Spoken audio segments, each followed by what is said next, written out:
patuloy na nagbibigay serbisyo, pag-asa at saya. GMA Regional TV, kapuso ng bawat Pilipino.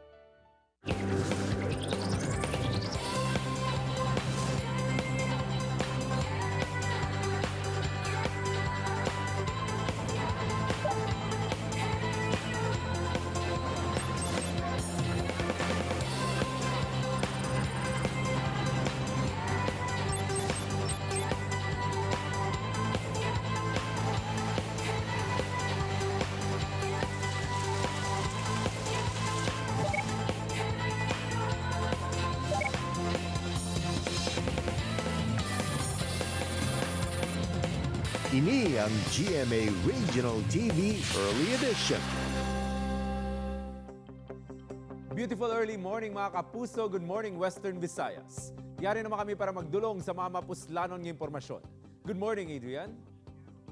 Hi Sal, good morning. Good morning man sa inyo tanan mga kapuso. Plastar na kay kayong lawas ang istoryahan ta. Ini ang GMA Regional TV Early Edition, ang pinakauna nga unified morning show sa Western Visayas. Ako si Attorney Cedfrey Cabaluna, ngayon yung makaupod, gikan diri sa GMA Iloilo Station. Kako namin yung kapuso, Adrian Prietos, nagika naman diri sa GMA Bacolod Station. Adrian, padayon sa gihapon ang pamahog sang COVID-19. Gani importante man sa gihapon nga padayon naton nga halungan ng aton ikaayong lawas. Insakto kag gidira Attorney said, kag hindi lang COVID ang dapat naton bantayan mga kapuso, bangod may iban pagid nga pamalatian nga yara lang sa aton palibot. Kay ginhambal mo ang iban nga mga pamalatian Adrian diri sa probinsya sang Iloilo. Pila man ka pamalatian ang ginabantayan kasubong sang leptospirosis kag tipdas. Kung paano said, hibalo naton subong nga aga upod ang aton mga bisita samtang pagbakal sang COVID-19 vaccine sang Bacolod City, kumustahon taman. Sa pikabahin mga kapuso, isa ka kapuso artist makaupod ko sa hindi madugay sa Bestok Bantayan.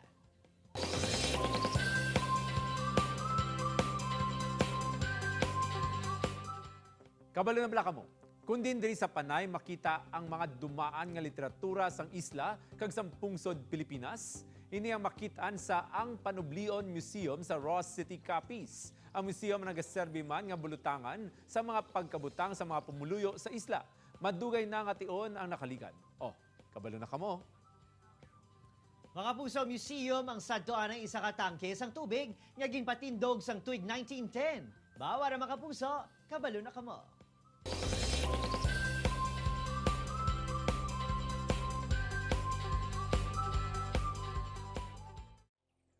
Leptospirosis. Isa kasay isang infeksyon dugas ang bakterya nga Leptospira. Diri sa Pilipinas, masami nga ginatudlong o ginatunaan sini ang tubig nga kontaminado sang ihi sa mga sapat nga nagadala sini.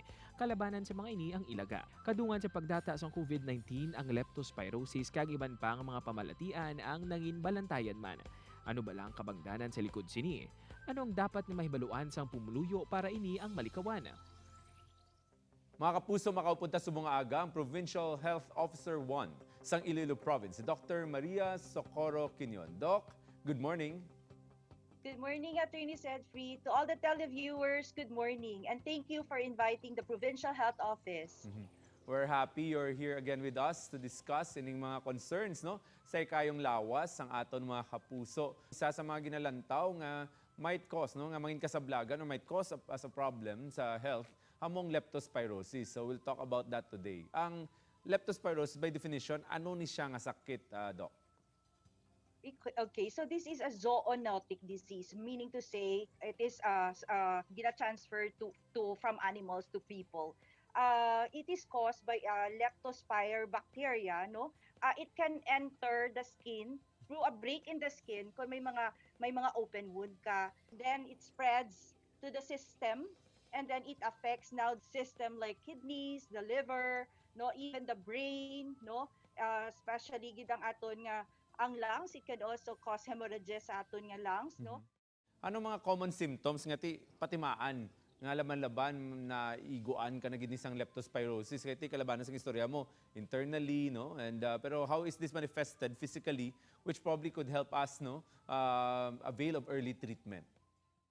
Ining mga mild nga mga symptoms, do flu-like lang siya, no, na sakit ulo, taas nga hilanat, ang sakit sa ulo mo is ara gid sa frontal o kundi sa mata, no, retroorbital.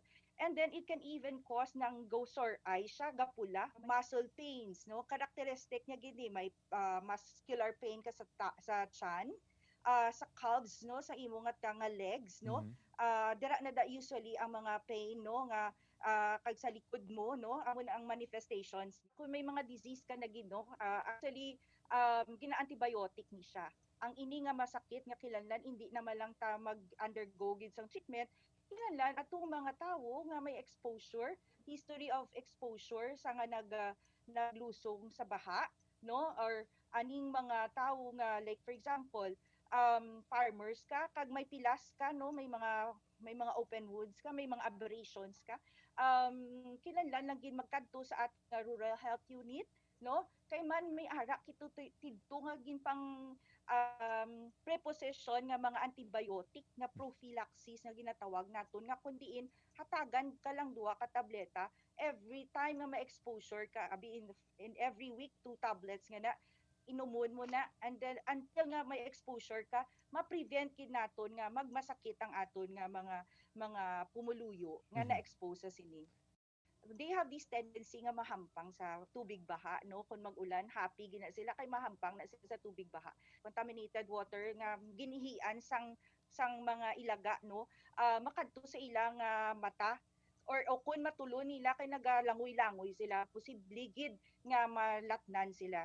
So ang ato naman nga mga farmers, mausar kita sang botas, no, mausar boots, no, or protective, kung plastic man da basta ma-covered ang ilang nga tiil while naga-ubra sila sa aton nga mga talamnan, kung wala sang mga higko, wala sang mga pagkaon nga kun pwede da nga ginalaga sang aton nga mga ilaga, ti wala man na sang kun baga wala man sila lalagson dira. So actually gataas lang man ni ang kaso kung may mga poor hygiene nga mga practices kag poor ang aton nga sanitation. So we can do something about that by ilimpyuhon naton ang aton nga mga surroundings. Okay, wonderful, Doc. Na at least sa Mambalta, cleanliness gyapon ang yabi ni, and the community should be heavily involved. Dira sa inyo sa Provincial Health Office, Doc, other than leptospirosis nga ginistoryahan ta subong nga aga, ano pa gid ang mga masakit or health issues, no, nga inyo ginatutukan sa subong, probably based on your research, medyo amo ning mga period amo gid nga uso nga mga sakit?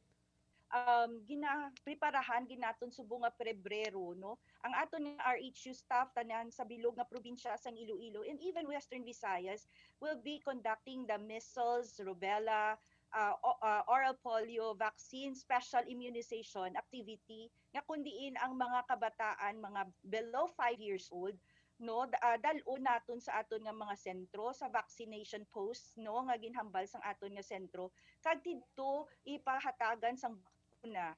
Lastly, Doc, your message to everyone, kadamo na taging tackle ng mga health concerns, but of course, importante da ang probably prevention, staying healthy. Anong mensahe niyo sa tanan as you continue to face this pandemic, side by side din mga sakit nga halin sa una ara na yung daan threatening our health?